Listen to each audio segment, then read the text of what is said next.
শ্রীভূমির Babyland school কেন্দ্রে পুনরায় vote গ্রহণ করা, নিরাপত্তায় চলছে ভোট, জয়ের ব্যাপারে আত্মবিশ্বাসী কংগ্রেস প্রার্থী জাকারিয়া আহমেদ। শ্রীভূমি জেলায় পুনরায় ভোট গ্রহণকে কেন্দ্র করে ভোটারদের ভিড় পরিলক্ষিত হয়েছে।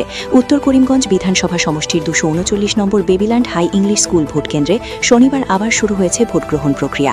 কিছু অভিযোগের পরিপ্রেক্ষিতে নির্বাচন কমিশন এই কেন্দ্রে পুনরায় ভোট গ্রহণের সিদ্ধান্ত নেয়। কড়া নিরাপত্তার মধ্যে শান্তিপূর্ণভাবে চলছে ভোট গ্রহণ। জানা গেছে এই কেন্দ্রে মোট ভোটার সংখ্যা 599 জন।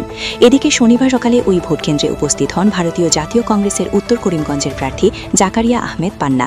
তিনি মিডিয়ার সামনে নিজের প্রতিক্রিয়া জানাতে গিয়ে বলেন, উত্তর করিমগঞ্জে তার জয় নিশ্চিত।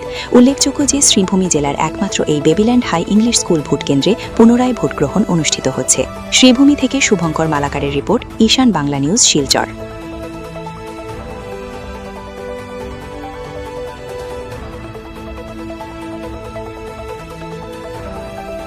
আটটা সেন্টার রিপোর্টের কারণে দিছিল, কিন্তু সিহঁতে আমাৰ কথাটো মানা নাই। এটাই দিছে, বেবিল্যান্ড হাই স্কুলত দিছে। আপোনালোকে দেখা পাইছে 9 তাৰিখে বিজেপিৰ ৱাৰ্কাৰ্ছবিলাকে বিশেষকৈ টাউনত কেনেকৈ অৱস্থাটো কৰি আছিল আপোনালোকে চবেই দেখা পাইছে। 10-15খন গাড়ী লৈ পেলাই চেণ্টাৰত গৈ যেনেকৈ সিহঁতে বুথ কেপ্টেইনিং ট্ৰাই কৰিছিল। মই ধন্যবাদ জনাইছোঁ প্ৰশাসনক, সিহঁতে যেনেকুৱা আমাক সহায় কৰিছে। এইটো বিজেপি যেনেকৈ কৈছে দিনদিনো আজিৰ কিন্তু দেখা গৈছে একেবাৰে খেলামেলা উপস্থিতি, ৰাইজ কিন্তু ওলাই অহা নাই। আগত গ'লে ছোট যোনবোৰ আহিব লাগে অহা নাই, এজন দুজনকৈ আহি আছে। মানুহে ভয় পাই আছে, কেনেকৈ আহিব?